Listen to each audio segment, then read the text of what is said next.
Welcome back to another episode of Grizzly True Crime. My name is Gisela K. Happy New Year to everyone. I'm so glad that you're here. I'm very, very excited to have you all here and welcoming special guest, you already know, John Kelly and Frank Adamson.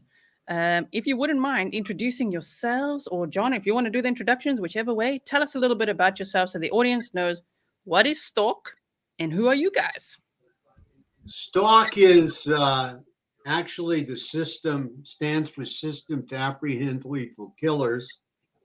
And I was extremely fortunate to recruit Frank, who really mentored me. I was extremely honored that he joined the team that we were putting together over 20 years ago. Over 20 years ago.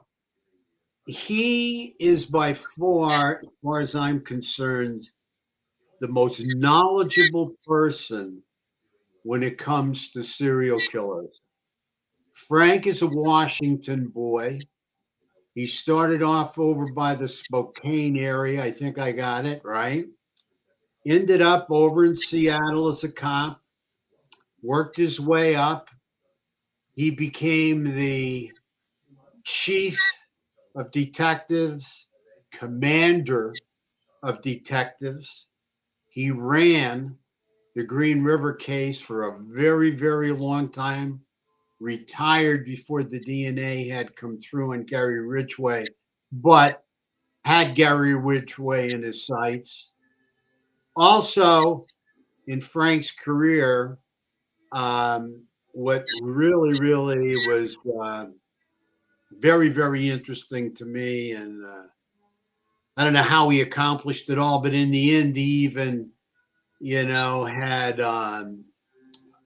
was on the tail end of Bundy when Bundy didn't want to be executed. So Bundy all of a sudden had a change of conscience. Had a change of conscience and wanted to give up cases, wanted to solve cases for King County and some other places.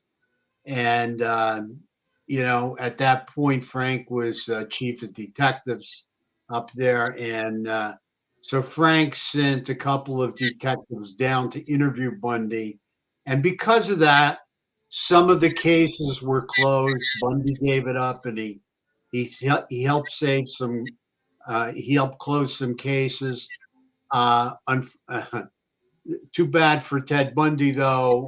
Florida really didn't care what he did, and as far as they were concerned, he was going to the beyond. So they electrocuted him. But Frank was actually ran the Green River case and was involved, as far as I know, and correct me if I'm wrong, Frank, on the tail end with Ted Bundy finishing up his case. Hi, I'm Frank Adamson, and I spent 31 years on the King County Police Force at the Sheriff's Department in King County, the largest county in the state of Washington. Um, in Back when Ted Bundy was on the run, um, I was a sergeant in the detective division. I didn't work directly on the Bundy case, but the major who was in charge of the investigative division at that time asked me to drop by Bundy's girlfriend's house just in case he showed up there before I went to work every day. So I did that, and that was my my experience with the Bundy case. The other experience I had with the Bundy case is that, of course, being in the Seattle area, when he was doing his killings, and actually I lived in the U district at that time, and my wife was young and I was young at that time, and virtually most of the women in Seattle were worried at that period of time that they may end up being a victim of Ted Bundy. Yes. They didn't know who the killer was, but at that time, they were afraid, and so there was an awful lot of pressure on the police department to solve that case.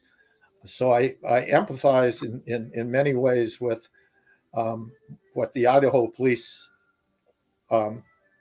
force had to go through during this investigation. I also empathize with the community because of the impact of having a person on the loose that literally came in and slaughtered 4 girls, and then the profound effect that has on everybody's family, the families of the victims in particular, and that never goes away.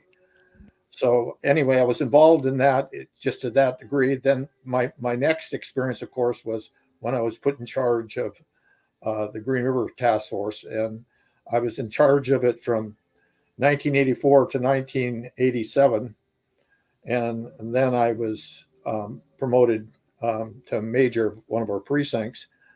But I ended up again responsible for it in 1983 when I was appointed chief of detectives for the King County Sheriff's Department. And we still hadn't solved it. The pressure was there. You never forget it. You can't go to bed at night without thinking, is this guy still out there? And is he going to kill someone else? And that stays with you the rest of your life. I retired in 1998. And when they finally were able to make the DNA match in 2002, they called me and told me about making that match and invited me down to the place that they were interviewing and keeping Ted Bundy when they were taking him out. I'm not Ted Bundy, but Gary Ridgway, when they were taking him out to prove that in fact he was the Green River Killer. So that's my background, and like John says, I've dealt with John, and I and Dr. Mirsky have talked about serial cases for 20 years. Wow, amazing. May I ask a question, John? Do you have music in the background? People are hearing some kind of music and there's some kind of audio feedback. So I just want to check so that we have a great show with audio. Yeah. I can't. I don't know where it could be coming from. I don't know. For me, it sounds great, but some of the audience was saying they can hear like background music and some kind of squeaking when you talk. But other than that, we're all good. Thank you, everyone, for the stickers and everything. Thank you for being here. There's 7,200 Grizzlies in the house. So excited. They call you law enforcement royalty.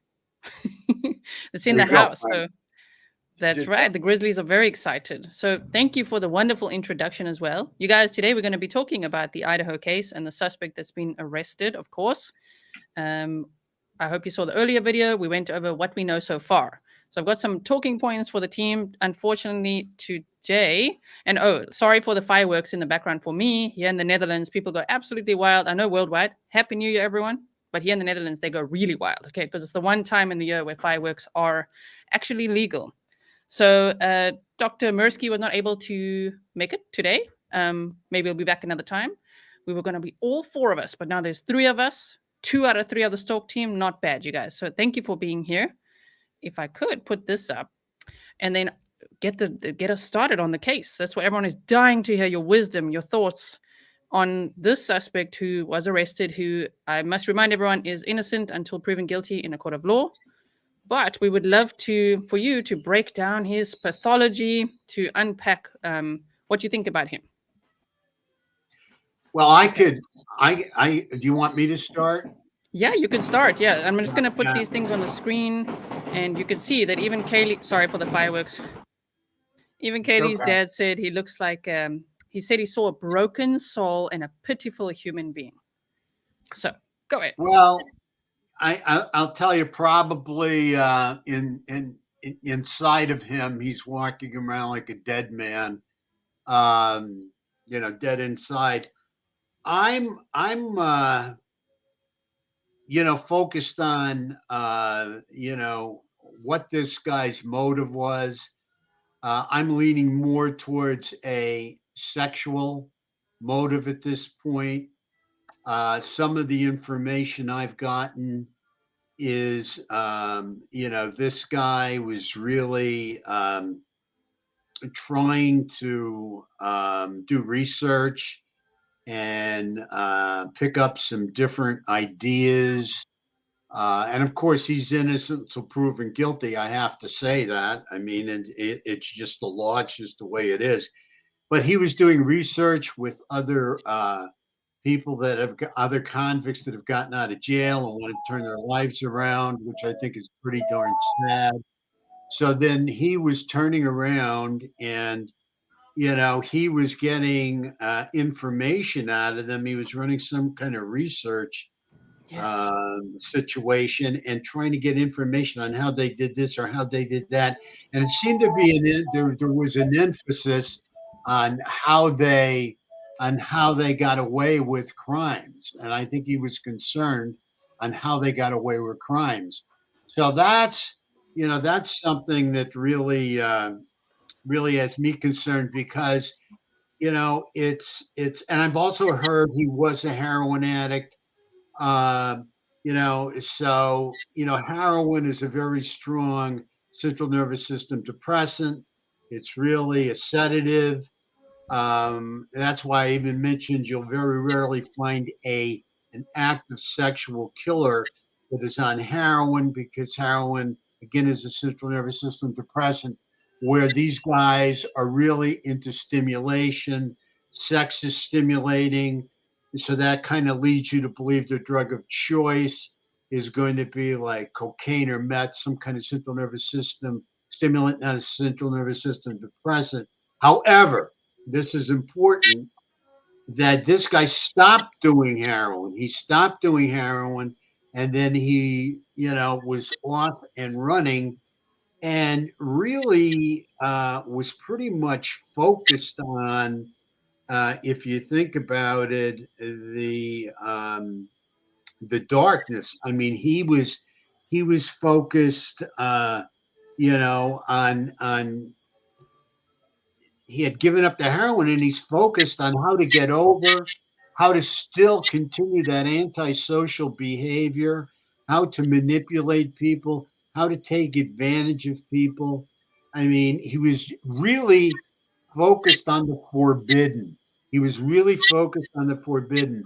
I mean, it, until we can really truly unpack all of this, and we'll point out, and we will point out the different dynamics, the different steps he took, to end up in this place, because this is extremely rare, okay, to see.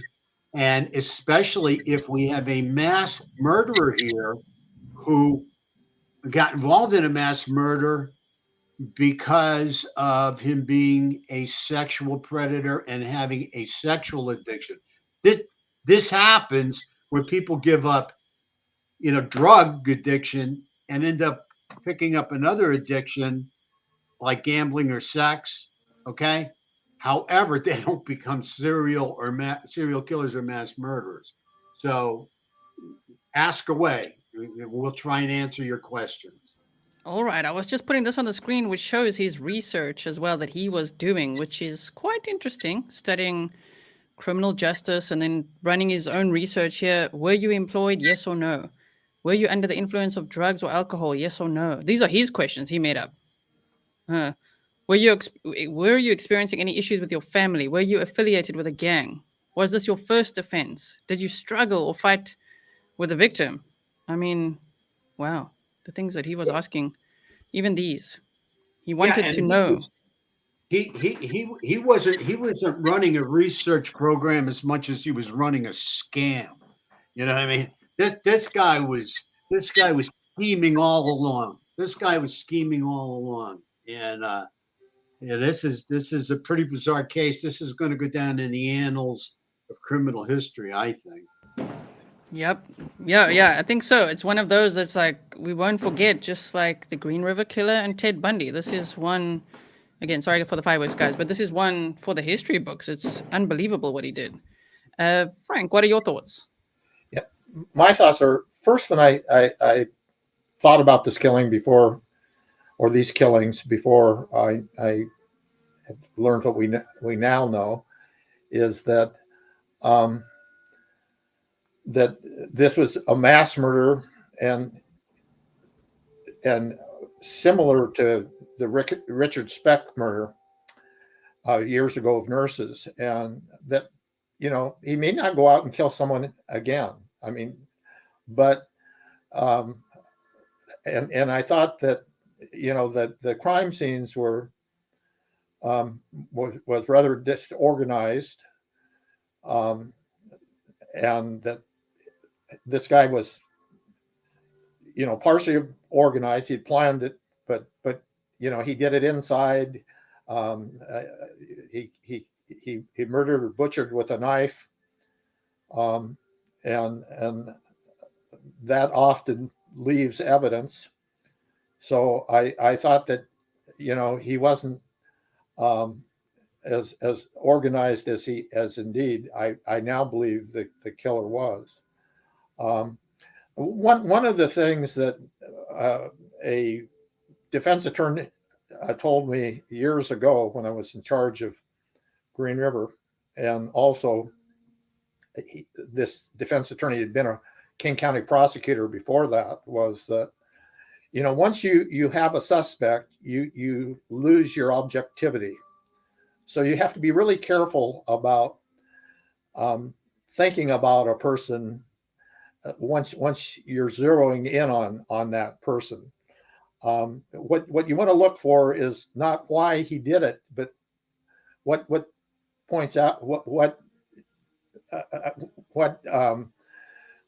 reasons he might not have done it, to keep your objectivity going correctly. So I thought about that over the years, and then I began to think about this case, and I began to think about some of the literature that I'd read years and years ago, and I thought of Dostoevsky, and again when I thought about him in Crime and Punishment and Notes from the Underground, a couple of his writings, I thought, if indeed this person is the killer, he reminds me of a character right out of one of these books. I mean, this is well planned, and not only is it well planned, he's doing things with his mind. He's thinking about, he's asking questions, he's asking other criminals, you've committed a crime. What do you feel about that? What did you do right? What did you do wrong? This Exactly. is the person that we're dealing with here. And then I got to thinking about the complications. When I took over Green River, we had 10,000 tip sheets on suspects, and that was just a mammoth task. And then I thought of the Idaho Police Department, and they have 20,000 tip sheets and probably more information by this time, and what they had to do to deal with that and follow up and find this person if indeed he is the person. And then I thought of the miracle of DNA. Again, back in the early part of the Green River investigation, DNA was not a factor. Ultimately, DNA solved that case 20 years later. So I think of the progress of criminal investigations over the years. The other thing that I thought about is,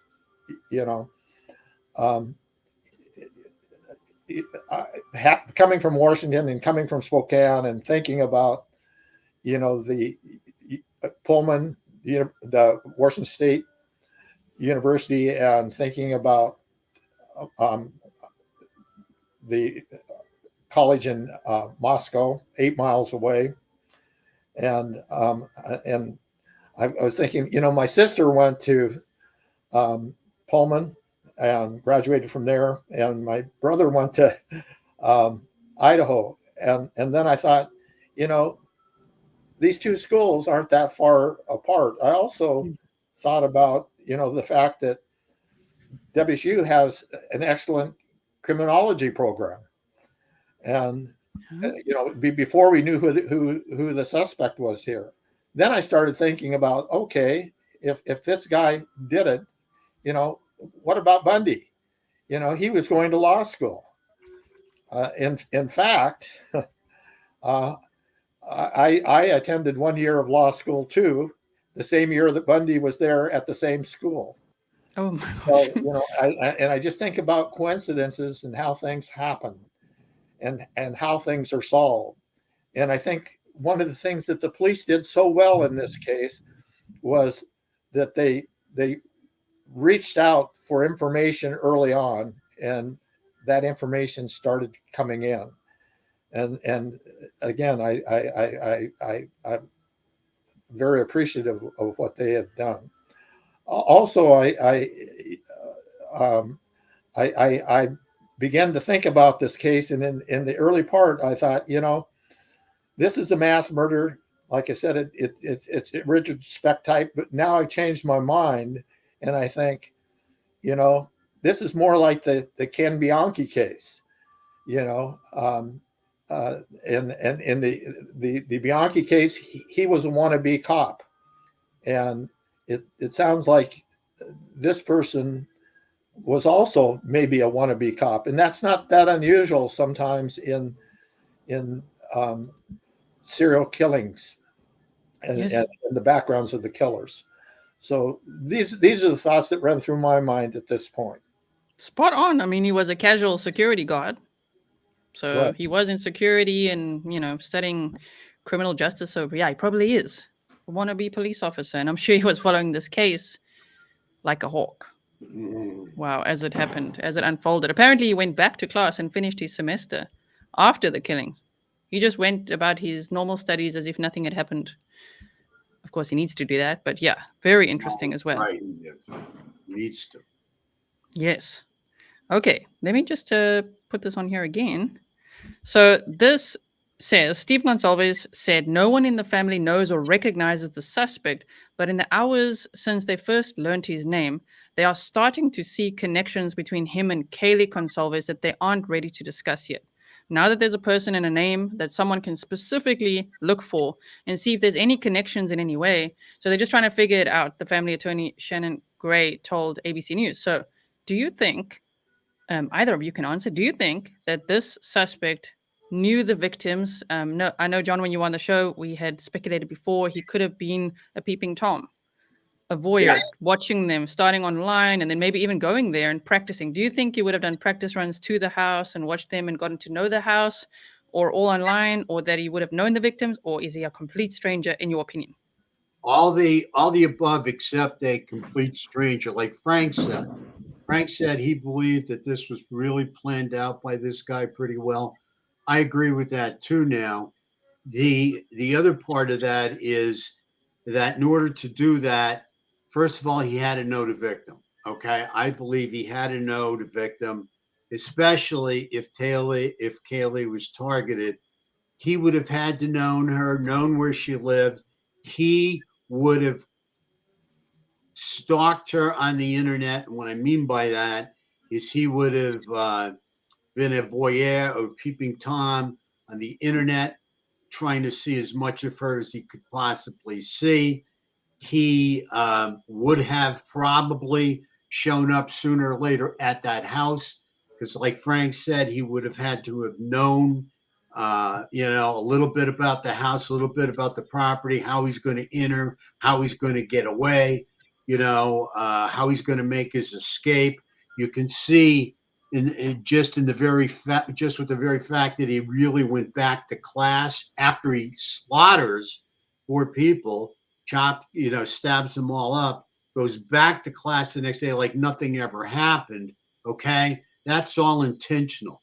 That's all for him to show that nothing has changed in his system. Nothing has changed in his life. He has class. He's showing up for class. So nothing remarkable happened in his life. But I am waiting to see and would bet money that he somehow online or in person came across Kaylee and she rejected him in some way, or he felt rejected in some way. And that just caused him to become angry and angrier, or he just was so attracted and so overwhelmed with her beauty and her looks that he wanted to possess her. He wanted to control her. He wanted to dominate her, physically, sexually, and even if it meant he had to kill 3 other people in order to achieve this, that's where his focus was. This guy was paying attention to Kaylee. I truly believe that, especially if the father's mentioning they've already found some kind of, connection between him and her. No matter what it is, because Yes. these guys, can really, we talked about the other day, can really become obsessed, okay, with having control and physical dominance over a woman. Yes, and the top question I get is why do you think he spared the other 2 roommates and the dog, in your That opinion? is an excellent question, Frank. Why do you think he didn't kill the other 2 roommates or the dog?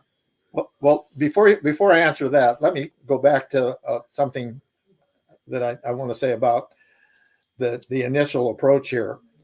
Often these serial killers are out in their car and driving around, and they put on a tremendous amount of miles on their car.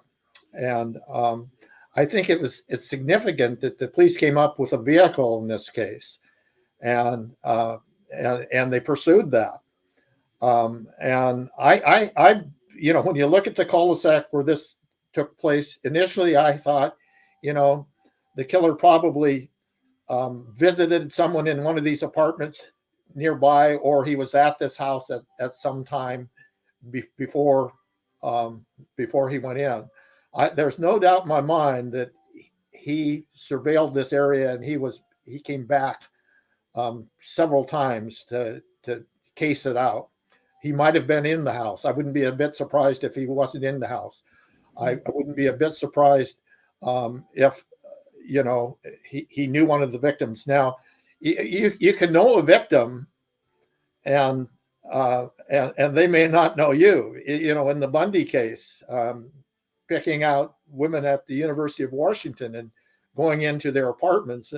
I mean, he went to school there, and the knowledge was he saw this pretty girl and he followed her home, and at some point he went into their houses, and in his early crimes. So all of those factors, I think, are important. Getting back to why he didn't kill the people below. Again, part of it. This was a house that was built in 2 stages. Okay, one. I when I was a child, my uncle had a farm, and he had a new house and an old house, and they were joined together. You couldn't hear anything from the old house into the new house, even though they were connected. So you'd have to know about the acoustics of this house, and that's only the police would know that, or the people that have been inside that house. Maybe the people downstairs couldn't even hear. And if they could, maybe he wanted to get away. It's hard to believe that he committed these acts without someone hearing something. But again, you have to be in that house to find out whether that really occurred. His objective may have been, simply one of the individuals upstairs, period. And he didn't need to go downstairs, and he needed to get out of there quickly. All of those reasons may factor into why he didn't go downstairs and kill those other two people. The other thing that kind of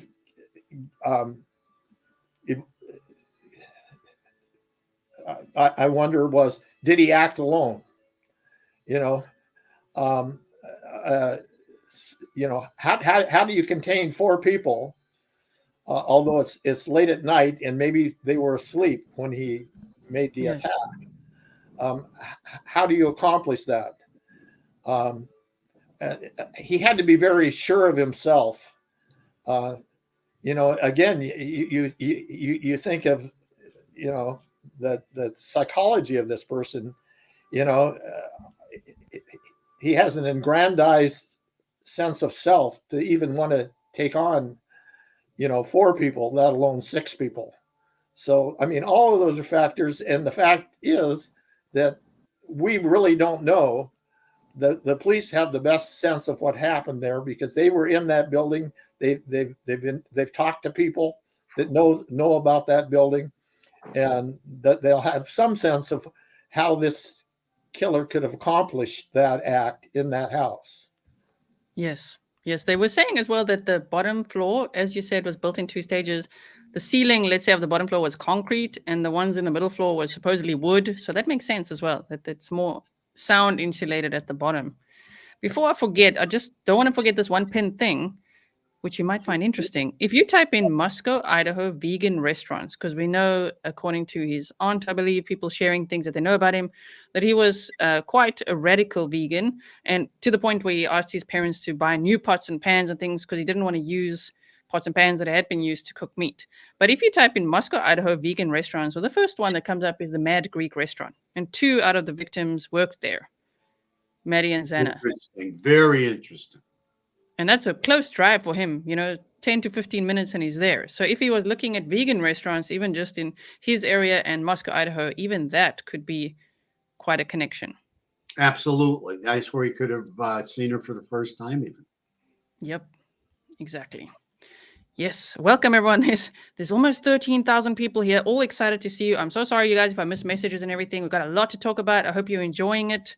We've got the Stalk team here with us. John Kelly, you've seen him here a few times before, and Frank Adamson, which watch the introduction so you can really hear everything that he's done in his career. Well, not everything, but the highlights.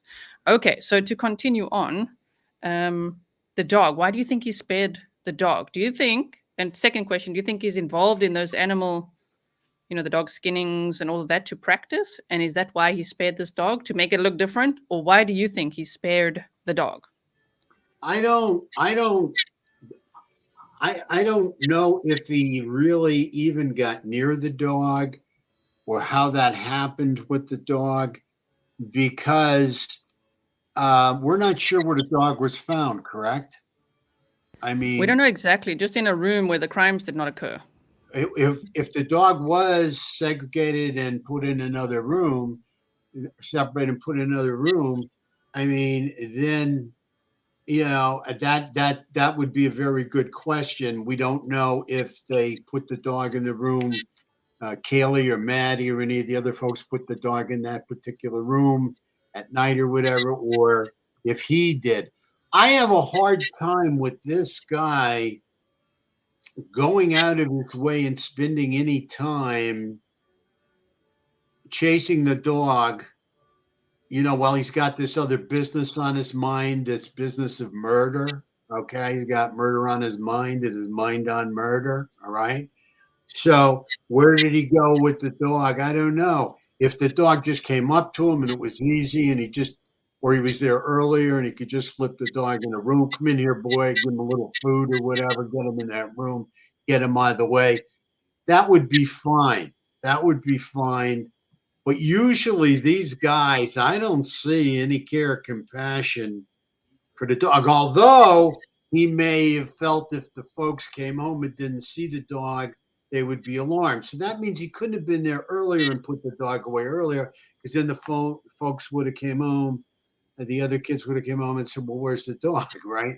So I think it's after the fact he didn't want to spend the time chasing the dog, or else the dog was outside.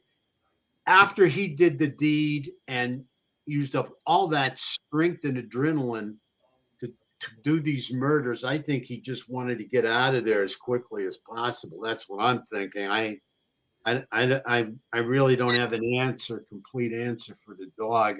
Frank, do you have any idea about why he didn't kill the dog, or why he put the dog away, or do you think he didn't even see the dog either?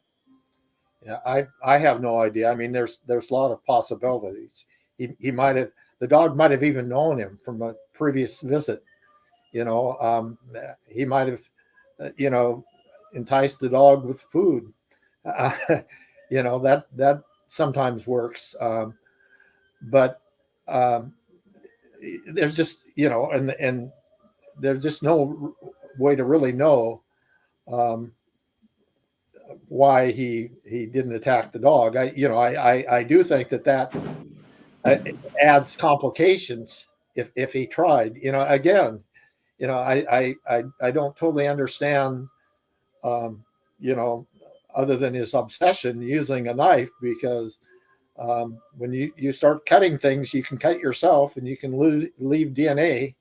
And this guy's pretty methodical. He had to be thinking about that stuff. He had to know about that stuff, about DNA. He had to know about the potential of leaving evidence and the crime being solved. I think he wants to stay away from the dog if possible. And that's all I can say about that. And you know what? We just had a couple of people come across with a really good answer. The guy was a vegan. He didn't believe in hurting animals. So maybe in his twisted mind, he's not going to hurt an animal. He's not going to hurt an animal, but he's going to kill a human being. So, I mean, that it could be as simple as that, as bizarre as it may sound. Yes, it could be. And speaking of the DNA, sorry, you guys, I know it sounds like bombs are going off here by me. I told you guys about it. That's okay. They're celebrating you. You got over 100,000 subscribers. What a year it's been. Thank you to the docket. Shout out to my homie G. Yes, that's my homie for each other. All the Grizzlies, the wisdom on the panel. Have you heard anything about the amount of time it took after finding his DNA until his arrest, Mr. Kelly? And where was it found? Okay, so I'm going to leave that there for a second. I just want to say what I brought up here on my little presentation was that they say when he went back to study, here they say, sorry, anonymous please. He was arrested only 40 minutes from our home, okay, near our aunt and uncles. Went to school with my cousins. His sister lives in our town. A good friend of ours was one of the cops who's been following him the last couple of days. He coaches with my husband and was telling him all the crazy details. So this guy was talking about the crimes. He followed him into a giant local grocery store and wore gloves the entire time. So that's interesting. He may have actually cut his hands because according to this is, of course, grain of salt, guys, online. We don't know who this is, but they say anonymous, please. And that this guy was talking about the crimes and wearing gloves the whole time in that interaction. Interesting. Oh, and sorry, let me put this question back up. Yeah, I find it interesting. I don't know where they found his DNA or how long it took them to find his DNA. I just think they got on him real quick, and I really believe that they had blood evidence. I really believe there was blood evidence from this guy, because this guy, I mean, I don't see all this. Maybe I'm missing something, but I don't see all this strength and power and, being a heavy duty dude that could muster up the courage to go in there and take out all these people and everything. But so many times people get cut in so many ways. I mean, if you're holding somebody down with one hand and trying to stab them with the other, lots of times you can cut yourself. Lots of times your hand can slip on the knife. I was told this by a serial killer. Your hand slips on the bloody knife and you cut yourself, with that happening. So I think they just got his blood, and I would not be surprised at all if somebody somewhere especially at Pullman, if somebody that knew him didn't tip the cops to this guy, because he's doing what the FBI did. He's trying to find out, how these criminals got away with what they did.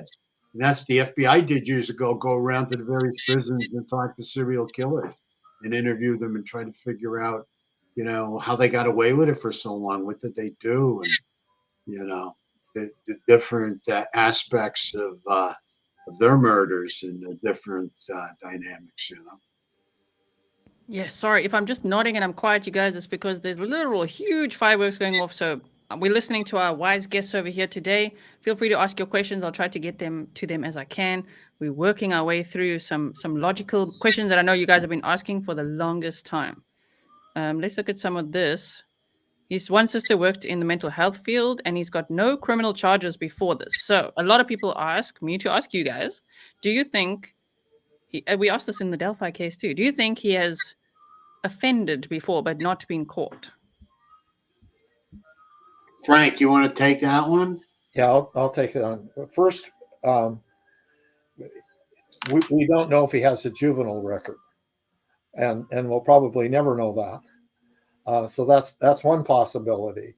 Another possibility is that he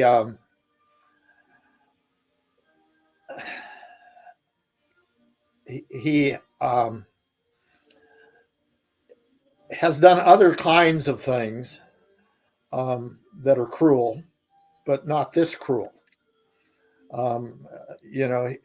He may have assaulted people, and maybe he's never been arrested for doing that. In the case of Gary Ridgway, he tried to murder a young kid when he was a young kid, and the kid almost died. He was much younger than Ridgway. Ridgway was 14, and the kid was like 8, and he stabbed him, and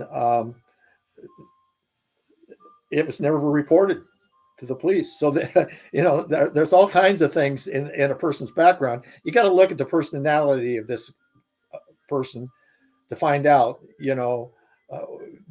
does he have a record of a violent past? It doesn't have to be, he doesn't have to have been arrested for it. A lot of people get in fights when they're young people or pick on other people.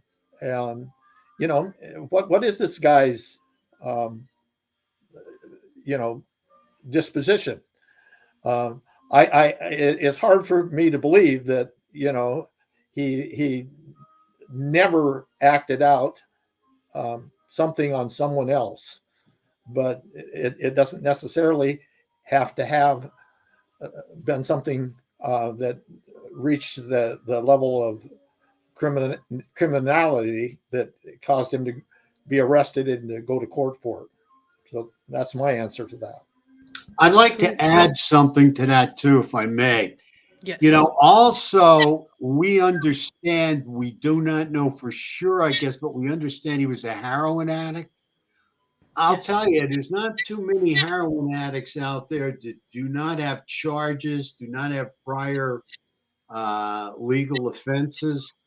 I've got to tell you, I think he may have, I don't know if it's possible or not, but he may have legal offenses, a history of various arrests that were expunged or not pushed forward in some way because he ended up going into treatment for his heroin addiction. It's very unusual to have a heroin addict who has not been arrested. That is extremely, extremely unusual, because in order to keep their habit going, they have to have money. And in order to get that money, and especially, if they've got a $50, $100 a day habit, they've got to be making moves out there on the street. And usually you find a lot of theft, burglaries, breaking and entry. And this may not be the first house he ever illegally entered either. I think you're going to see a history of that somewhere. Happy New Year, everyone, wherever you are. Happy New Year. That was very cool. That was great. It was a great little break for all of us. So, okay. And Frank is back. Okay, good. Did that help? Yeah, I don't hear anything at all. Now, I was hearing a chirp here and there, but did we just hear it? Yeah, I don't know what that chirp is. Here and there's a chirp. Someone asked you, do we have a duck in the background? No, we've got fireworks because it's Happy New Year, everyone. Let me just put this out of here too, just in case. Could be that. Okay, sorry to interrupt the flow as well. We will get back to what we're talking about. And everyone, there's almost 14,000 people here now. Thank you so much. Make sure you are subscribed. Hit the bell so you know when I'm next going live, and that'll probably be in the new year, and unless something huge happens. For me in the Netherlands, it's 7:20 p.m. So we'll see. Otherwise, I'll see you next year. But stay here. We're only about halfway through the show or so, and we still got lots to discuss. Okay, so where were we? Let me put this. Oh, yeah. I was telling you I was going to read you this. So here somebody wrote, I knew Brian at Pleasant Valley Intermediate School. He was overweight when we were short-term friends. He was bullied a lot and socially awkward. He also had anger issues. I definitely got the impression that he is potentially on the autism spectrum. I'm an Aspie myself, so I know it when I see it.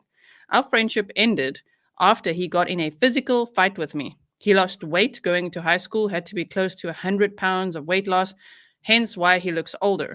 He frequented a boxing gym during his weight loss. So he went, from maybe food addiction, and then he started the boxing, heroin as well. Friends from high school say he became more aggressive after losing weight. He had trouble making friends when we were acquainted. His mom is or was a school staff member. Sorry for the fireworks, guys. She was very sweet. I really hope she's innocent in all this. So she was very nice to me and many other PV students. Feel free to ask me questions, but I don't know much beyond this. So there they say, he was bullied in school. He was socially awkward. Then he lost a bunch of weight, took up boxing, and then it sounds like became a bit of an aggressor, is what I'm hearing. Mm-hmm. Thoughts? Well, the one thing is hurt kids. You follow me? Like you get a kid that's bullied in school, like in Columbine, and then he becomes the bully. Hurt kids. And yes. We've seen this many, many times in the past, especially in school shootings. Other than school shootings, we've always seen it. It's always been around where a kid gets bullied early on in the early years, grows up, gets into boxing, karate, whatever, just becomes a tough kid. And then, starts to bully other kids because he's angry. Obviously, this guy has been loaded with anger for a lot of years. He's had volcanic rage building up for years in him and just waiting to explode. The heroin kept that down. The heroin kept that rage down because it's a sedative, okay? He was incapacitated on the heroin. But once, it started to go away, the rage came back. So you could see the rage when he was younger. You can see the rage stop probably when he went on the heroin. When he got off the heroin, he's still carrying around this rage and anger from the trauma. And plus, if he was on the autism scale, you got to take that into consideration as well. Yes, and his mom and sister had expressed a lot of disappointment, sadness, grief about school shootings. After that Uvalde school shooting, his sister wrote a poem that said, bereft of their laughter, there's now not a sound as we lower our children into the ground, small hands and feet buried 6 feet deep into the earth of the world that failed them. So his family was very vocal about, of course, not approving of shooting and of guns. So I don't know if that's why he didn't use a gun. I'm sure he didn't use a gun in this crime because, in my opinion, he could be sadistic and because he had to be quiet to kill 4 people. As you said, there wouldn't be 4 gunshots going off in the middle of the night. Right. So, but it is interesting that they did say that as well. They expressed their concern and what are the answers, is it gun control measures or what? So very interesting. Yes. All right. Indeed. Okay, let me see what else we got here. Yeah, these are all these questions still, like American Psycho, this guy. Okay. What is, let me just quickly, I just want to see. Oh, yeah, I wanted to ask you the felony burglary charge that he has. Sorry, there was now some feedback noise on my side. The felony burglary charge. Is that a normal charge in the state of Idaho? Meaning, because they say at the press conference, it's because he entered the house with intent to kill. But in your opinion, do you think he took something? Is that why it's a felony burglary charge? Well, in my opinion, and I'm going to defer to Frank on this, my opinion that he did take something, and he reminds me of the Golden State Killer there, being in the house before time and taking things. Frank, do you think it's a felony? Do you want to repeat the question, Gisela, for Frank? Oh, I'm just wondering because they say it's a felony burglary charge plus 4 counts of first-degree murder. And normally I thought it would be trespassing or breaking and entering. But they call it felony burglary. So my suspicions are that he would have taken something from one or more of the victims. In your opinion, do you think he would have taken something? Well, he might have taken something, a memento or something, but I think he came into this house with the object of killing someone. I think that, I mean, he had the knife. It's the police haven't found that apparently at this point in time, but he came prepared to do what he did that night. And I think, like I say, he may have not known that there were 6 people in that house that night. That's possible, but it's in many ways it seems improbable. I think he just really planned this whole thing ahead of time. I think he'd stalked this person or these people before. I think he knew absolutely what he was getting into. And again, I think it goes back to, what was he thinking and what was he investigating? He wanted to know the mindset of people that are committing crimes. He wanted to understand that, maybe so that he wouldn't get himself caught when he went in there. Yeah. But yeah, Exactly. this plan. He had to scope them out. I believe he had to scope them out because you know why? How did he know they were not going home for Thanksgiving holiday? He had to scope them out. Because if he's that organized and he's making that kind of a move, he has to be sure that at least Kaylee's going to be there. How does he know that unless he's stalking her and scoping around on the internet and following her? Yes. And I mean, she did talk about a potential stalker, and then law enforcement said they looked about those 2 men that may have followed her in a business, but he could literally be the stalker that she was talking about. We don't know that either. Maybe she kept on seeing, whoa, I think someone's following me. I think there's a car following me. It could be that that'll be quite something if he turns out to be the stalker. I don't know how we'll know, but very interesting. Yeah, we know he is a stalker. We don't know if he's that particular stalker. Yes. Yes, exactly. And also, did you notice that with all I don't know if you've seen all the interviews of the friends, former friends talking and everything, but there's not one account of him having a romantic relationship. There's no girlfriend, boyfriend, no partner. So I'm not saying he's an incel. I'm just saying there doesn't seem to be any stories of that. Well, that fits with his heroin addiction too. I mean, there's a lot of heroin addicts, good number of heroin addicts that are non-sexual too. I mean, you got to understand heroin, especially with this fentanyl, is such a powerful drug. You're so quickly incapacitated. I mean, you quickly acquire a tolerance. The heroin takes you over so quickly, and you really don't have to think anymore. You don't have to think about sex or anything else. The only thing you got to think about is getting heroin. Heroin will do all your thinking for you. There's no question about it. They'll tell you when to get up, when to sleep, when to eat, when to drink, how to steal. I mean, I've dealt with a lot. Thank God I never did heroin. I did a lot of stuff, but I mean, heroin is just an insidious drug. I mean, it takes you over completely. So I could see him being not, not sexually involved with anyone or having a relationship while he's strung out. So, and a lot of people, quell their anger with heroin too. I mean, there's always, a lot of anger and rage underneath heroin. Yes. And do you think that, because some people are saying in the chat, they're asking, do you think with him studying criminal justice and, do you think that influenced in him in some way, like it sparked some kind of interest in him that he went too deep into all those studies and became this killer, or was it already dormant in him?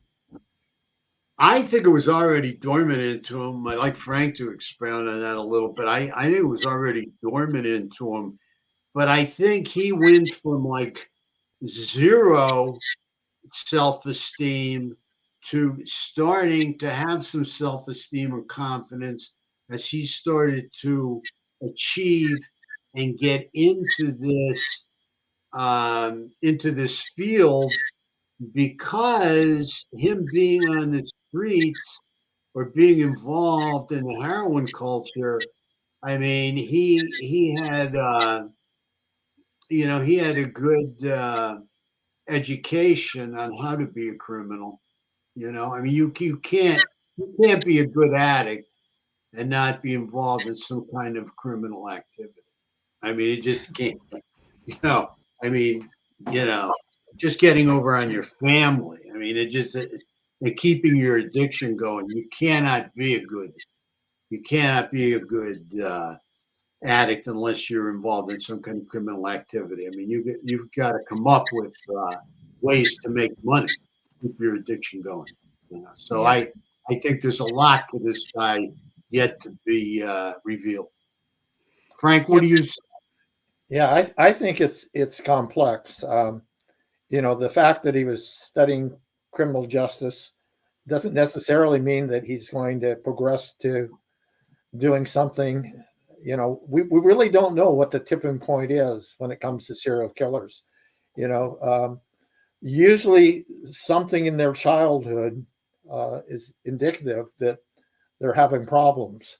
And as they go along in life, sometimes something triggers it. In the Ted Bundy case, he claims, whether it's true or not, who knows, that or it's claimed when his one girlfriend broke up with him, that may have been the tipping point. Although Bob Keppel believed that he started killing before that. In the case of Ridgway, the tipping point really came when he tried to kill the young kid when he was 14. He wanted to see what it was like to kill somebody, So, it.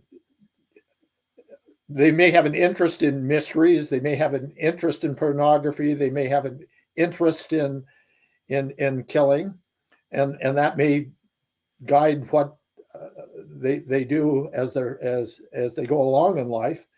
The one thing that if indeed this person is the killer, the one thing that being involved in a criminal justice program, it gives you a lot of insight.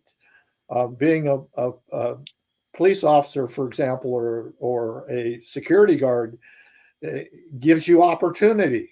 There's all kinds of reasons why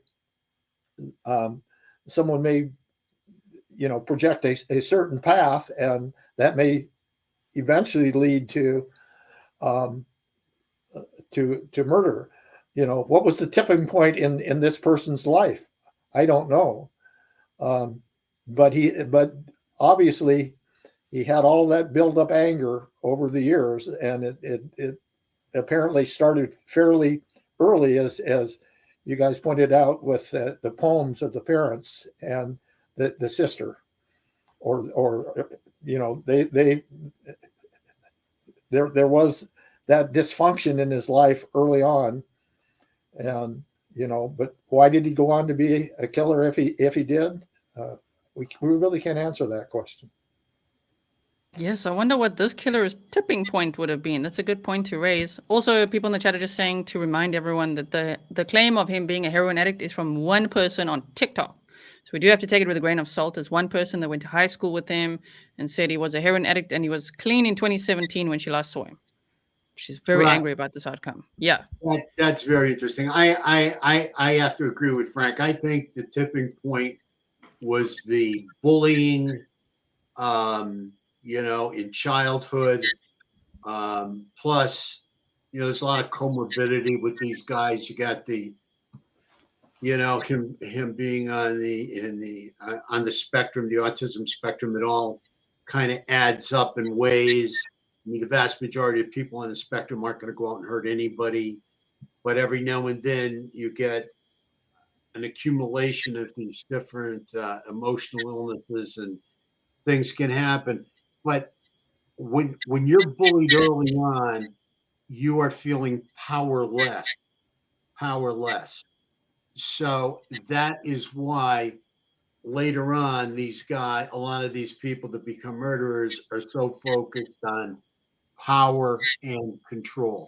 They want to feel powerful for for the rest of their life, or in their life. They want to feel powerful because they don't want to regress to feeling powerless. They've had enough of that. So now they're the bully, as we were saying. They're the, Mm-hmm. they have the last say over life and death. They're godlike in their mind. Yes, exactly. I just want to see as well. Sorry, I'm just looking what else I'm missing here. But that makes a lot of sense. Yep, the tipping point. I mean, there was the bullying, and then he took up boxing, which I don't know. Have you guys seen? Maybe you haven't. It's on Twitter. I'll show you this quickly. There is this video that he posted. Apparently, okay. So, firstly, everyone's saying that he definitely followed the victims. We don't know that quite because there's so many new Instagram accounts that have been launched since this case broke. But this little video has apparently been confirmed to be from his account. So let's have a look at this.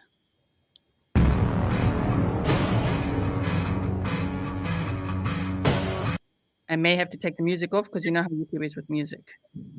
But it's quite violent. Okay, trigger warning. So it's quite a violent video that he put together, apparently. Brian Christopher Koberger, it says on his account there. So again, grain of salt, but apparently this is what he made and put on his Instagram.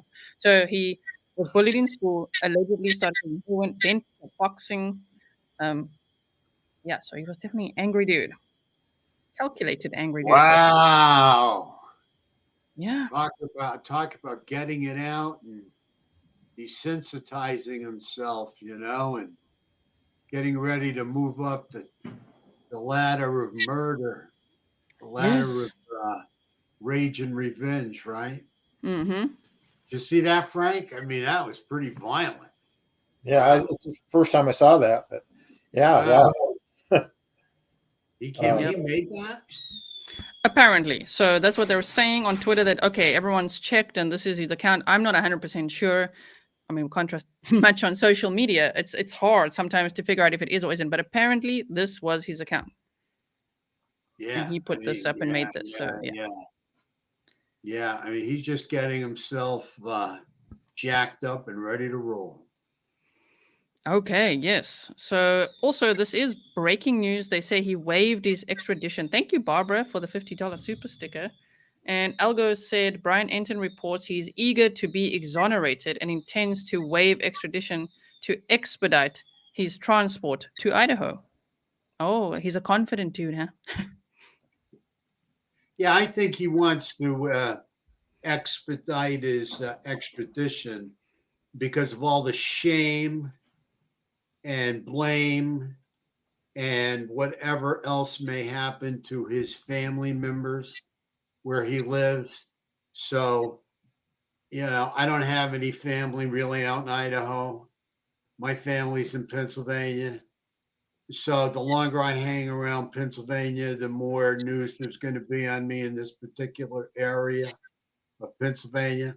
Let me get the hell out of here. Let me go where I don't have any family, and let me just get it over and done with, get out of here and get these cameras and this media and everything from outside my family's house and let me get on down the road to Idaho where they're going to secure me. That's my thinking. Frank, why do you think he wants a quick extradition? Well, I just think that it's inevitable that he's going to end up in Idaho anyway. So why not get along with it? I mean, you just prolong it. And if he's not the killer, then maybe he wants to, try to prove his innocence. Mm-hmm. Yep, I think it could also be like a control issue, right? If just like, no, I'm taking control here. I decide I want to go really quick now. He's calling the shots, according to him. Excellent point. He's like, right, let me just show how dominant I am in every situation. Well, that's what he's showing in that film, his domination. Yeah, sure that wasn't him. It wasn't him, but it's other people that he apparently put together in a video. But still, yeah. But I mean, I'm sure in his mind, the loser in that video was not him. You know what I mean? In his mind, yes, that he was the winner in control, beating the other person to death with the baseball bat. Yes. I don't think he was the victim. Right. Here we go. And here is somebody was saying now in the chat, they said he will probably become his own lawyer. I mean, my speculation is that this guy would admire serial killers. That's my speculation. But when he said, was anyone else arrested? Apparently when he was arrested, the first thing he said was, anyone else arrested? Which is exactly what John Wayne Gacy did as well. Did you arrest the others? It cast doubt. Of course, he wants to cast doubt to protect his ego as well. But it seems to me like he's quite inspired by possibly Ted Bundy, maybe Danny Rowling, maybe John Wayne Gacy. He's doing sort of things by the book there and studying it, of course. So what did I say? The question is, what did this man do before he quietly entered 1122 King Road in Moscow, Idaho, and brutally murdered 4 people with a knife? There's also a rumor, now this is pure rumor, you guys, but that there's video footage of a Walmart and him walking into it with a Philadelphia Eagles cap and going to the kitchen knife section and just buying a large kitchen knife, which is interesting as well, if true, because that does remind me of that American Psycho movie. This, yes. Any thoughts? Yeah, when I look at the that comparison with Gacy, I think that's that's a good comparison, great comparison. The other side of it is, this guy, going to buy a knife and everything. I mean, I'd have to, really, you'd think he'd have more brains than that. You'd have more brains than that. But it's obvious that this guy, really doesn't have a whole lot of sensitivity for the underdog, for the victim in any situation, unless maybe, of course, it's an animal. Because, and you would be surprised at that, knowing that at one point he was a victim and he was bullied, but it doesn't seem like he has a whole lot of concern or empathy. Frank, what do you say? What was the question again, Gisela? Do you want to go over it one more time? That one question. I think we were just saying that he could be, someone in the chat just triggered that thought there of him wanting to be his own lawyer possibly, or taking control of the situation, saying, I want to be exonerated, as quickly as possible. Let's go. So yeah, that's what we were talking about initially. I can't remember what the question was. And that's a better question for both of you guys. You writing about Bundy, okay, in your book, all right? And Frank, knowing what he knows about Bundy up close and personal, kind of with the investigation. But Frank, does that both of you guys, does that remind you of Bundy wanting to be his own lawyer? I mean, what do we think about him wanting to be his own lawyer and being in control of that? I might be surprised if this guy doesn't want to be his own lawyer, and I might be surprised if this guy doesn't kill himself, because that's a final act of control too. Yeah, What exactly. what do you guys think? What do you think, Frank? Well, I think everything you said is possible. I just think, this guy has you know, I mean, he obviously feels that he's smarter um, and um, he, and more in control of um, things than anybody else. I'm wondering if he was like Bundy. When Bundy did a lot of his murders, he was fortified with alcohol. Was this guy fortified with alcohol or drugs when he started? When he went out to do these killings? But obviously, he has kind of a to feel that you can kill four people in the way that he did. You have to feel, I would think, um, indestructible. Um, and so I just, it's very possible that he'll think about being his own lawyer. I hope well, I won't hope, but I, um, it wasn't wise on Bundy's part to be his own lawyer, and it never is.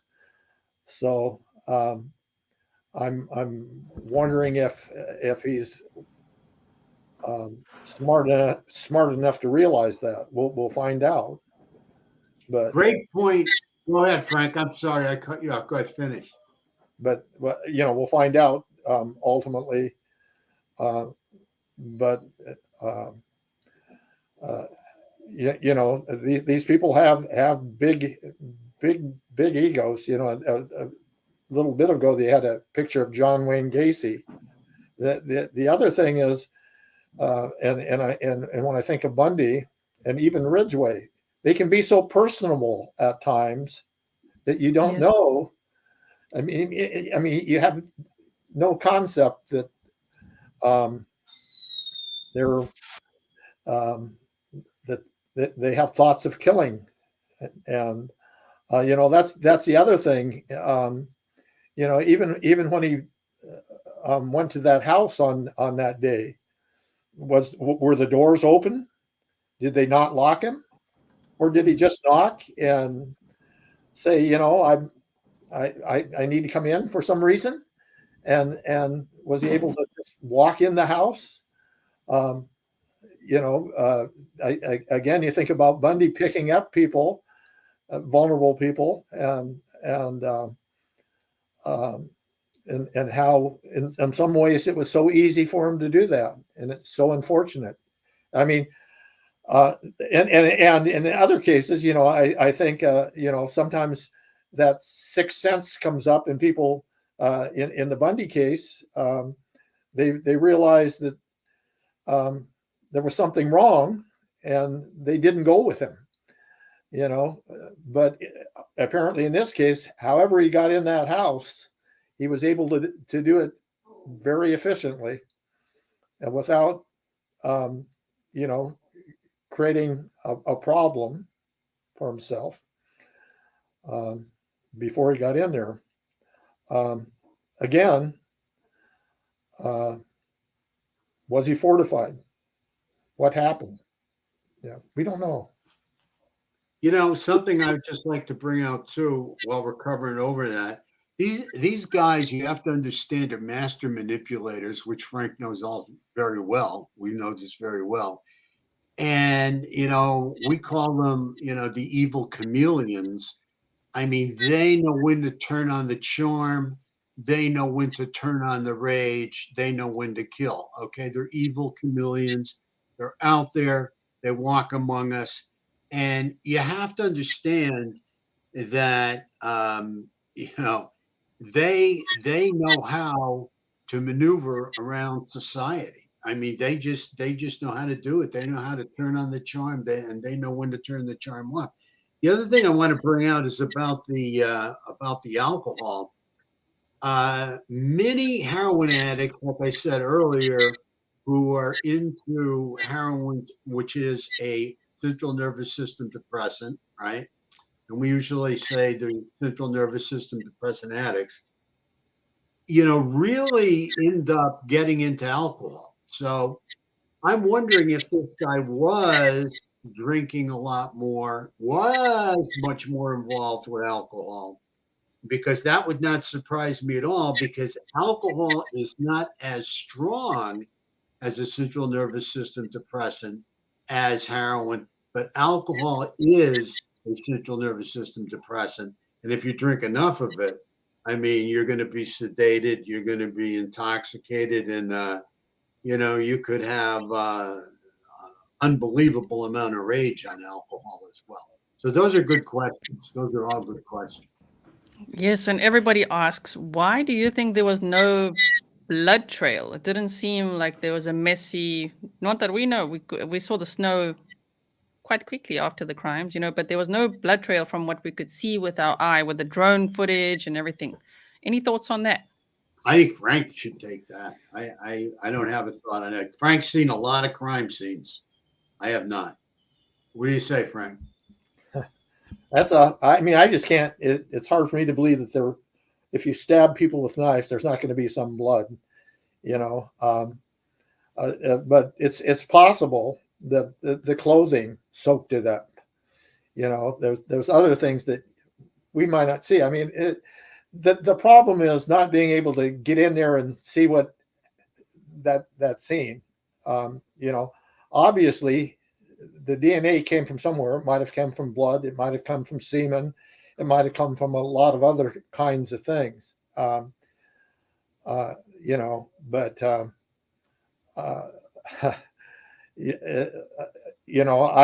just have to believe that and maybe he cleaned it up. That's the other thing. Yep. He could have had materials with him, as organized as he seems to be, that he might have cleaned it up. Wow. Yes. At least washed up somehow there. Yeah. Mm-hmm. And also the DNA could have come from the victims that have defense wounds, maybe scratching, maybe under their fingernails. That's going to be really hard to avoid that. Maybe he didn't anticipate that. Absolutely. That's why I have a problem with him not having a record.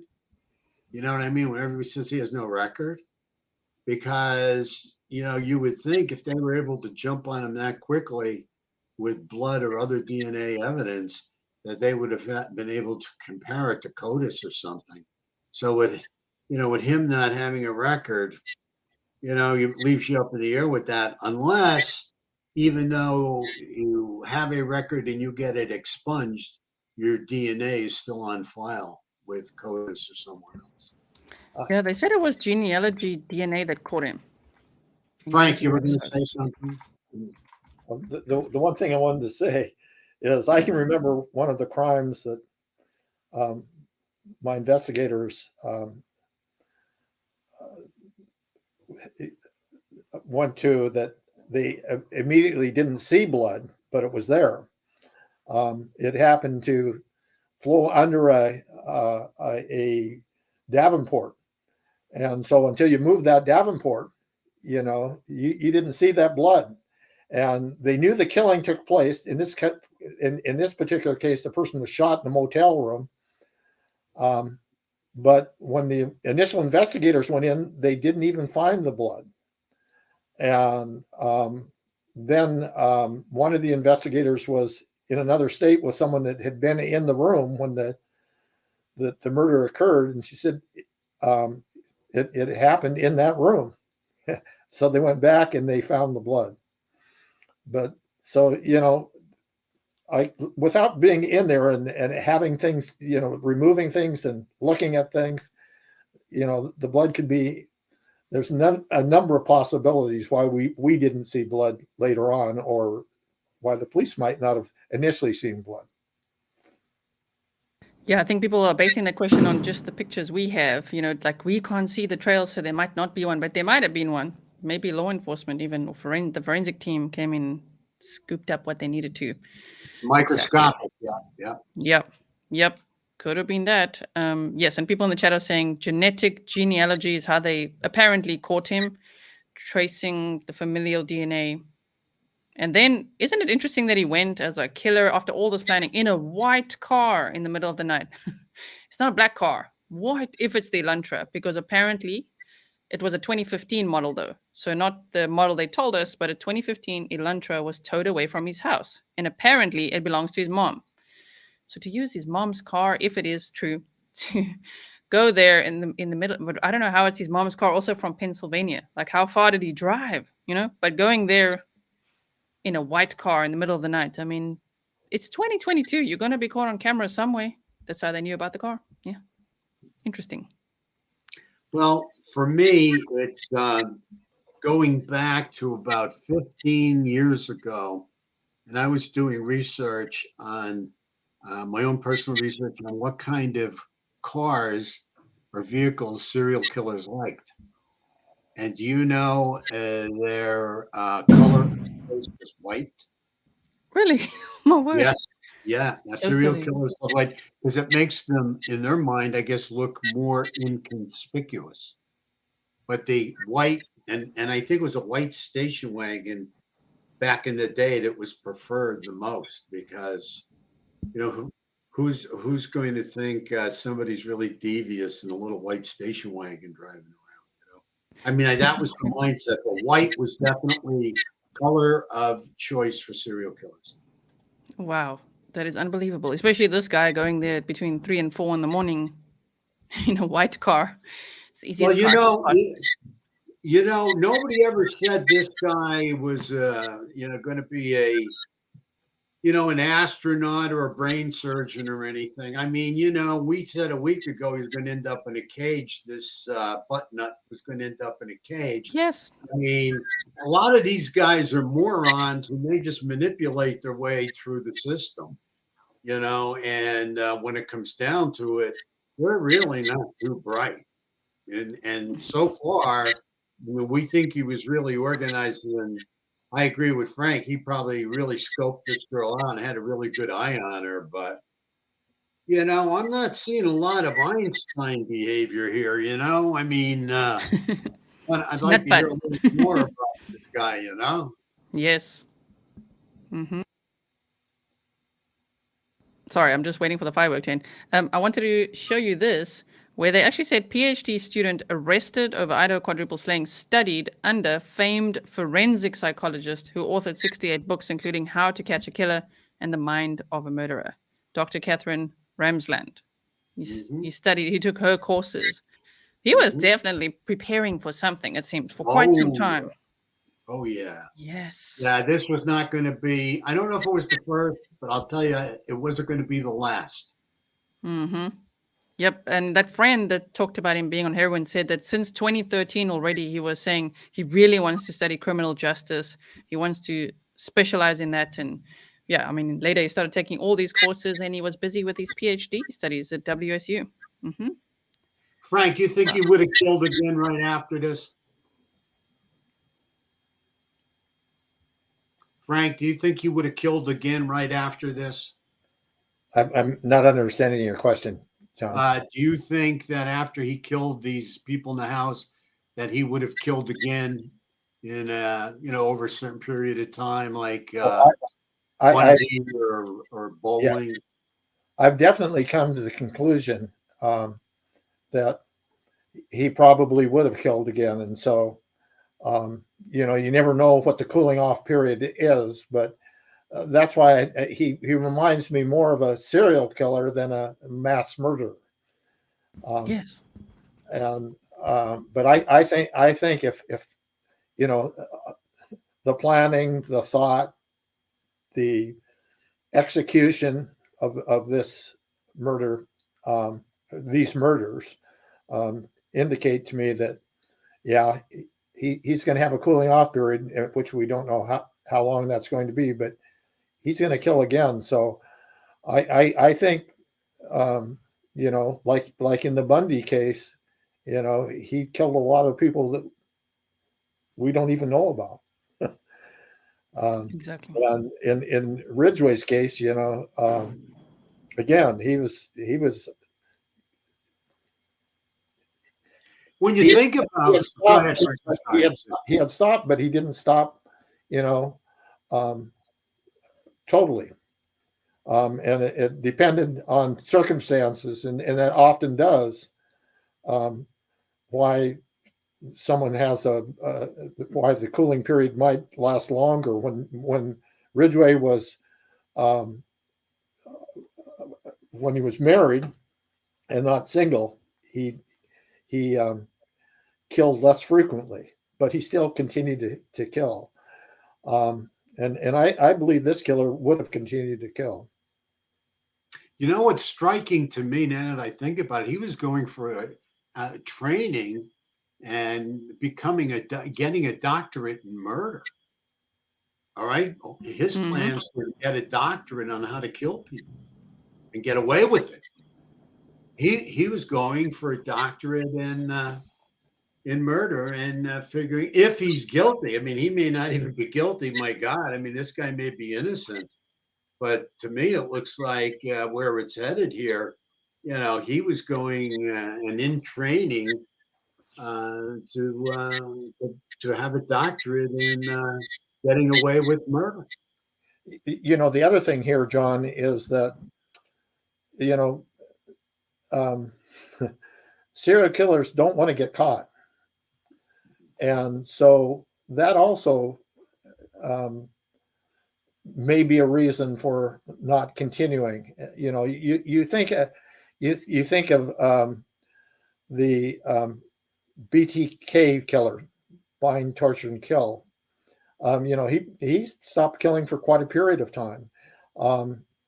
There have been some killers, like the Boston Strangler, who stopped his murders.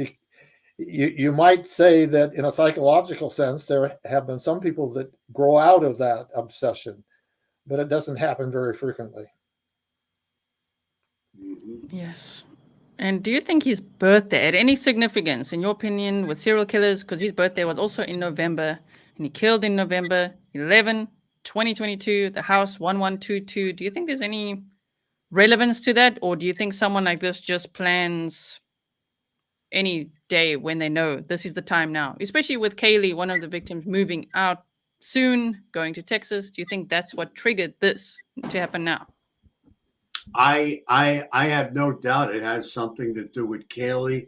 As far as the obsessive compulsive nature of all this with the numbers and addresses and everything, I wish Dr. Mirsky was here. Dr. Eddie would, give you his 2 cents on murderers and obsessive compulsive disorder. What do you think, Frank? Well, I agree. I wish Mirsky were here because I'm not an expert in that area at all. But I again think that he was absolutely obsessed, and the real question is, this guy was probing things. That's why I talked about the Dostoevsky books years ago, even though they were novels. Or you still think about the detailed thought that this person was apparently going through about thinking about murder and the effects of murder in the mind of the person or the perpetrator, what he felt, what he did before, what he did when he's in the scene, and what happens afterwards. He's thinking about all of those things. And I mean, it's just not the type of murder that you so often see where it just happens. It's a spur of the moment thing. This was not a spur of the moment thing, and that's why I believe he would kill again. Yes. And who knows when, how long that cooling off period would have been, and where even. He could have gone back to Pennsylvania, or we don't know, after WSU. Scary You know thought. what I find interesting, just to put out there, that we talked about him showing up at college the next day after the murders, going through his coursework, doing whatever that called for, right? Kept his routine and everything. And then where he really, really messed up was he broke the golden rule. As trained as he thought he was, he took flight. He broke the golden rule because as soon as he took off, right? As soon as he took off, man, they're laser focused on him. And you show up one day because you don't want to break the routine and you want to look like, greatest student ever, and you wouldn't harm anybody, and you're out there trying to protect the public by taking all these criminology courses, and you're going to be out there for the good of mankind and for law enforcement, and then in the same tone, bang, let me get out of here. They're going to get me. Like Frank said, they don't want to get caught, and flight, which he should have learned in Criminology 101, flight is a warning sign or can be a sign of guilt. And sure enough, man, as soon as that guy took off, I mean, forget about it. I think they may have been tipped on him too. I will see about the genealogy and all, but I mean, this guy booked out of there pretty quickly. He sure did, and they were watching apparently for 4 days, waiting for that the arrest warrant, to come in. Just the FBI, the SWAT teams watching him, and then they swooped in the middle of the night. In your experience with them swooping in between 1 and 3 in the morning, because some reports say 1, some say 3, is that to catch him off guard? To me, that's the simplest answer. But some people think there's a more of a meaning to why they went in there at 3 in the morning to get him. In your experience, why, especially Frank, in your experience, why would the SWAT team go in at 3 in the morning to get this guy? Well, I think of why in the early morning hours, right away I start thinking of the Night Stalker.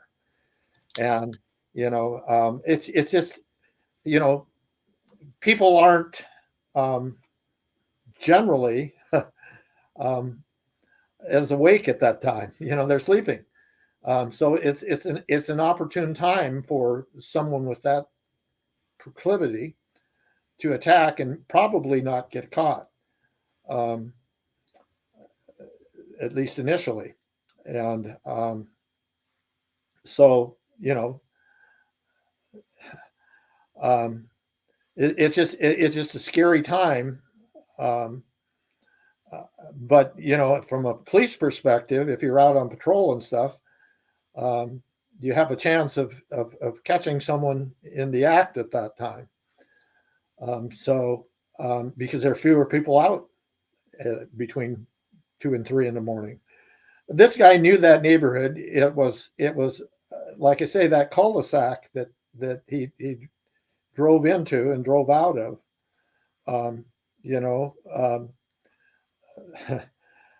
It allowed people to see that car. And, if there are cameras out there probably were some cameras in different places now. It also helped in capturing that person. Technologically, things have changed so much since the Green River days that there can be a camera anywhere, and that's something that should help prevent this kind of thing from happening. And I hope that anyone that has an idea of doing something like this doesn't do it, because they're going to get caught. Yes. Gisela, can I pick up on that too? Yes. The reason too that the police went in at 3 o'clock in the morning, the SWAT team went in to arrest him, is because I'm sure they felt he was going to be off guard, just like he felt that his victims were going to be off guard at 3 o'clock in the morning. Now, if you remember, if you go back and you look at one of the first shows we did, I said when they come for this guy, they're probably going to be coming for him in the night. they're going to want to comfort him in the night when he's sleeping. I don't know if you remember that or not. I do. But what I see, I feel he was watching us. He was tuned into Grizzly at the time because these guys always watch, they always tune in, right? So I thought to myself, okay, well, I'm going to throw this out there anyway. They will probably do it, but I want him to know they're doing it.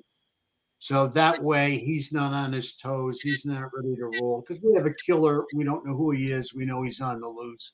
We know he's not in custody. We know he's probably listening to Grizzly, right? So we want to send him a message and let him know they're probably going to comfort him in the middle of the night. And you know what I'm hoping to do? I'm hoping to just twist him a little bit and sleep deprive him of his sleep so he's more anxious at night, can't sleep right, and it's going to take him off his game a little bit. You know what I mean? Keep him on his toes. So I'm glad they came in the middle of the night and got him. Yes, great. And you did say they're going to get him. He's going to be in a cage. Now he's in a cage. A lot of Yeah, people are no, pointing out his there he nose. is. It looks like he has a broken nose or something. That could be from the boxing. Do That's you the think there's, box. Yeah. right? That's the boxing. It wouldn't be from the crime. I think people would have also that went to university with him may have noticed, oh yeah, he had a huge injury to his nose, right? So this is probably from before. Yeah. And you just wonder, I think Frank brought it up earlier, if there's any scratches on his arms or cuts on his arms or anything like that at all. You know? True. Yes. And is this, in your experience, is this a suicide smock, as they call it? You know, because he doesn't have a shirt on under here. He's got this little vest type thing on. Is this a bulletproof vest or is this a suicide smock? To me, it looks bulletproof, but I like Frank to answer that. Yeah, it's not. I had a case back that involved a member of our police department, and it was solved quite quickly once the person became a suspect. The body hadn't even been found. No one even knew that that this person had been killed. He'd disappeared, but they didn't know that he'd been killed. And so the police went back and traced, the detectives went back and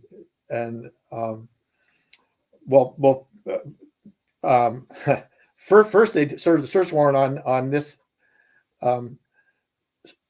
car of a sergeant on a department, and in the seam of the back seat they found some blood, and there was enough blood ultimately that they determined that the person in the back seat of that car probably had been killed. So they then went directly and got the blood from the mother of the victim, and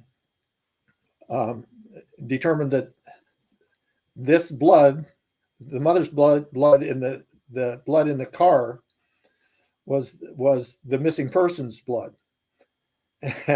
And so the police officer who was on our force at that time was arrested and ultimately convicted of murder and went to jail. But it was from the mother's DNA. And before the trial didn't happen for a couple of months, and the body was found in an outdoor scene in a park in King County. But DNA has been a possibility for quite a while, and this is probably in the 1990s when this happened. So yeah, this isn't the first time. In other countries, you know, in Britain, they could literally do it overnight. DNA banks and stuff. It doesn't take long. Wow. Yes. So if do you guys have any advice for the families that now have to deal with seeing this man's face? The person, if he is the one, if he's convicted, he's still innocent till proven guilty, but it must still be such a shock to see this mugshot everywhere they look now. Do you have any advice for how they could deal with it? John, I know you have a lot of empathy. You always express it here for the families. Frank and John, do you have any advice for how they can deal with seeing the face of someone who is charged with the murders of their loved ones? Well, I believe that they first of all, again, I want to extend our deepest and sincere condolences to the family and friends of the victims. I mean, this was a horrible situation. One day they're fine and happy and having a great time, and the next day they're murdered and they're dead.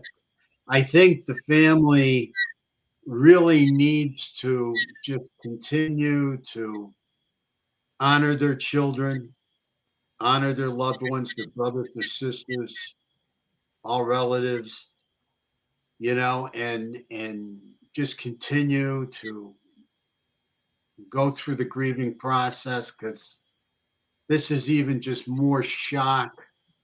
This is more traumatic, seeing the possible killer, reliving the trauma. Every time they see his face, they see his picture. And I'd like them to think about them moving justice if he's found guilty. If he's found guilty, if he's found guilty, then we're thinking about possible justice. Okay. Yes. That's what's important. And, I mean, there's no such thing as closure, but there is justice. So hopefully that's what's going to happen. They're going to have their day in court if this is the fellow, and, justice will be served. Yes. I just know last time when you were on the show, John, you were just saying, especially we saw a lot of Kaylee's family in the media, and you were saying, just cry, let yourself cry, let yourself grieve. And I'm sure now with this, amazingly, Kaylee's family had said they're not going to have the memorial or the celebration of life memorial service until someone is, caught in the cage. And they actually just went ahead and planned the celebration of life, but that same day he was in a cage. Amazing. Yeah. Sorry again for the fireworks.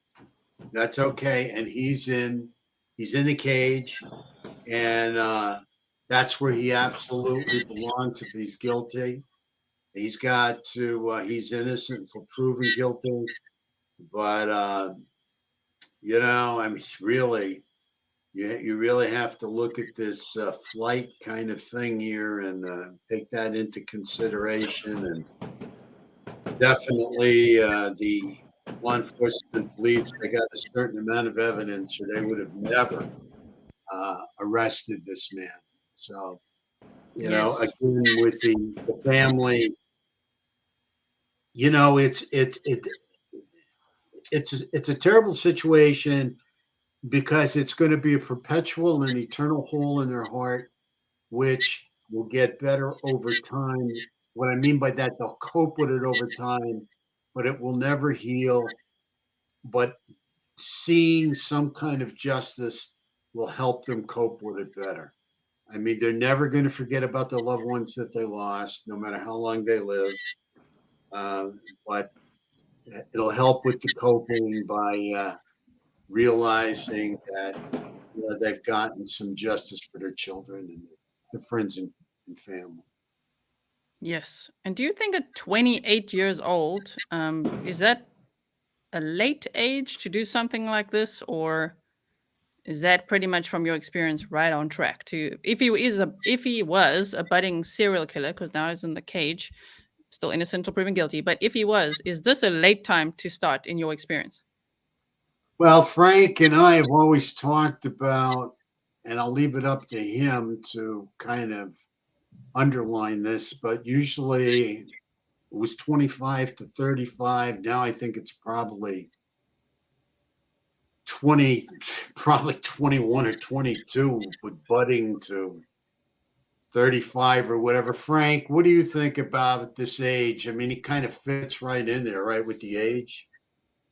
About the age of the killer? Yeah. Yeah, well, initially when, we talked about this case and we discussed other potential suspects, and we thought that this person would probably be around the age of 30, certainly over 25. You know, again, there are a lot of things that go into thinking about that, you know, but you don't think of this being the first crime of this individual. Apparently, in this case, it might have been, but generally, people don't start acting out in this kind of way until they're older. It does happen, but it's rare. And this appeared to be a pretty sophisticated crime. That's right.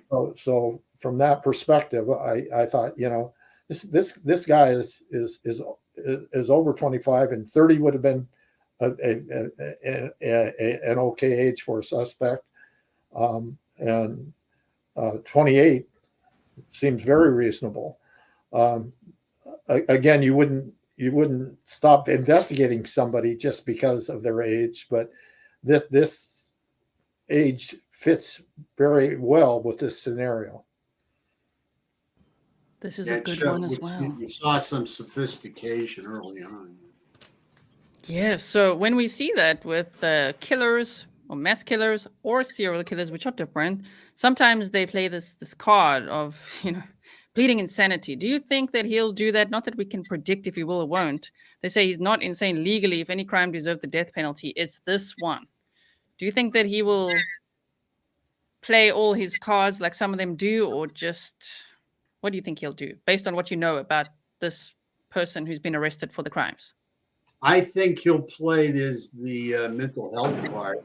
Yeah. I think he'll play his autism card. I think he'll play his past addiction, heroin addiction, crimes, or I'm sorry, his illness, his past heroin addiction illness, it's addictive illness. I think he'll play that if in fact he did, if he was addicted to heroin. I think he will play the abuse angle of being abused as a child growing up. Okay.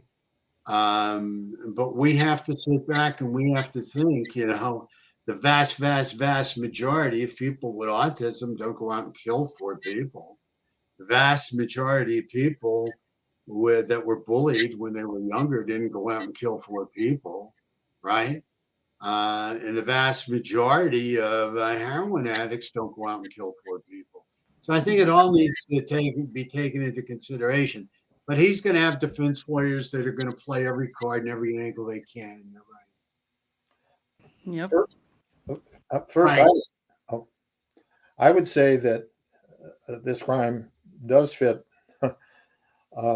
the definition of what I believe someone deserves the death penalty for.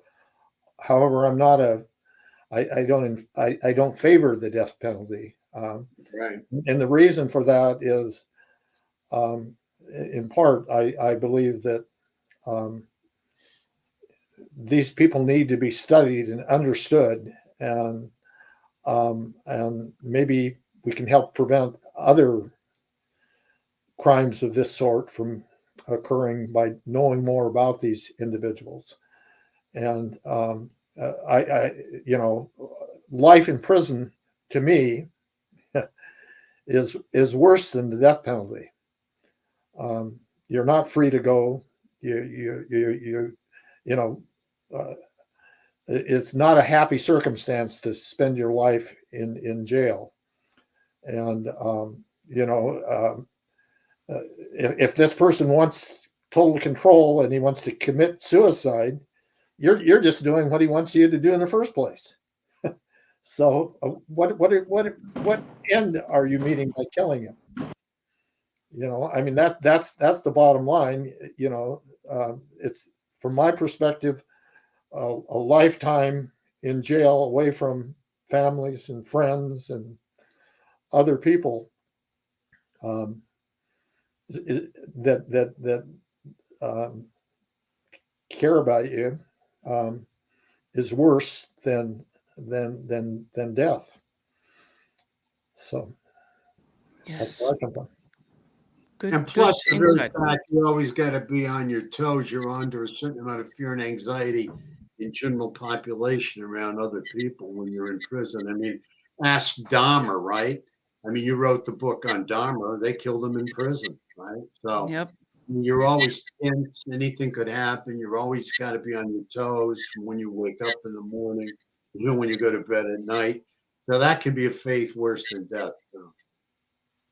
There's one question I've forgotten to ask. How long do you think a killer like this killer would have spent in the house? And actually, there's a two-part question. And do you think he would have been watching from outside or hiding inside? And even after committing the murders, how long do you think he would have stayed in the house? Because sometimes they stay for quite some time. Golden State for sure. Yeah. D'Angelo for sure. Yeah. He cooked food there and everything. Yeah. Yeah, I wonder if this killer did anything like that at all, or lingered around, or did he get out of there? I mean, based on the car footage, if it is the car, then he got out of there pretty quick. So could someone plan this, go in there, commit the crimes, get back in the car, and rush out? Is that is that what they would do? It's possible. I just think he had to get whatever time it took to get his high, his jollies off, whatever you want to call it, his gratification. I mean, he got something out of doing this, right?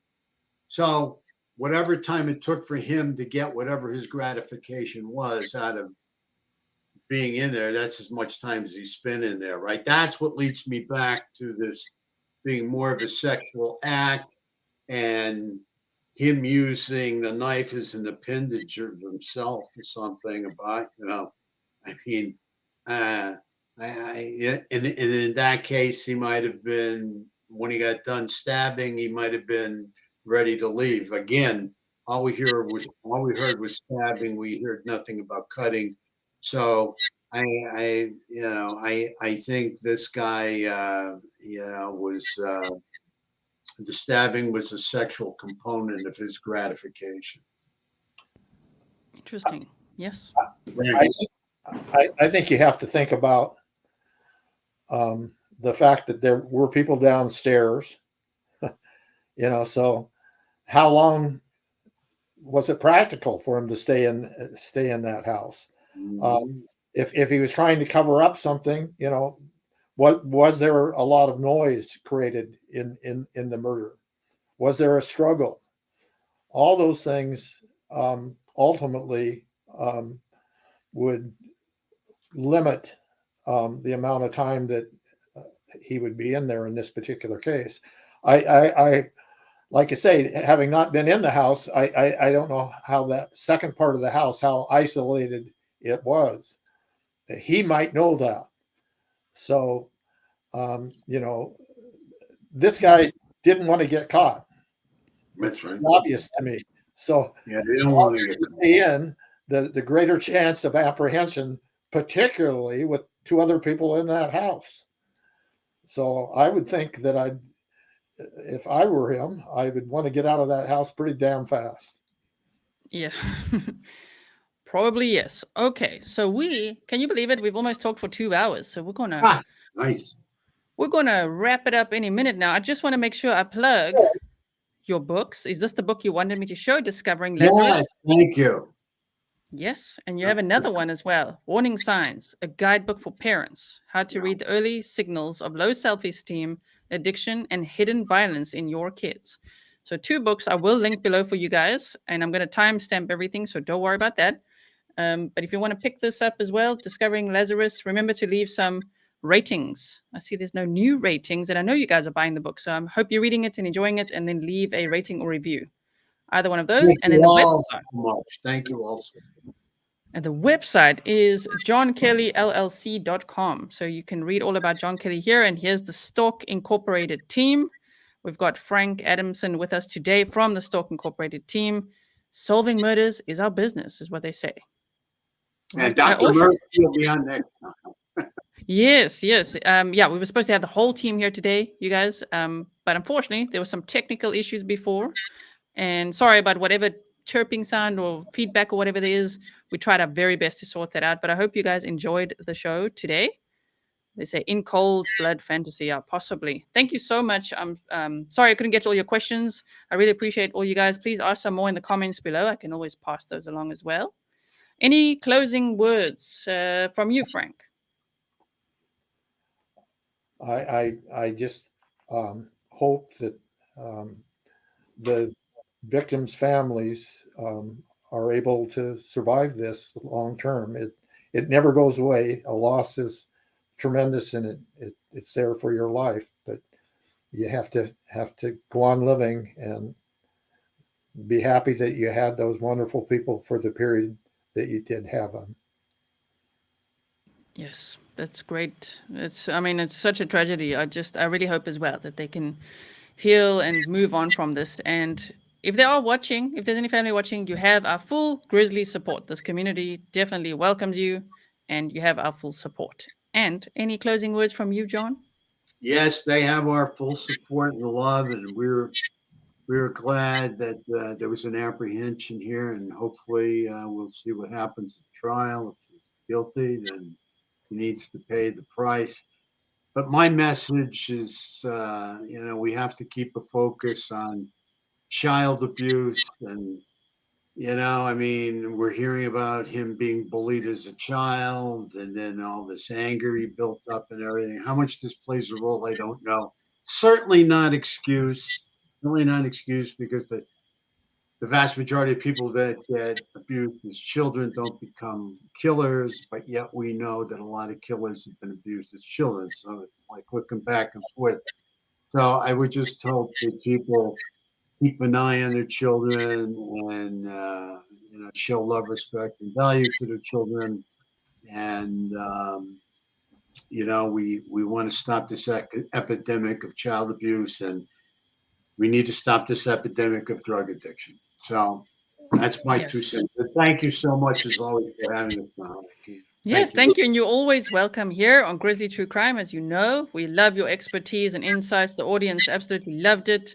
Viewer retention was great. And thank you for being here. I'm going to play my little Happy New Year thing for everyone now, and then the outro. And if you guys want to hang back, we can debrief after if you want to. Sure. Thank you so much, Mods. I know today was very, very hard. There was a lot of people here again. I wish everybody here in the Grizzly community and beyond a very happy new year. I'll see you next year. Lots of plans, lots of content, and we're very happy to end it this year with that dude in a cage. Happy New Year. Happy New Year. Bye, everyone.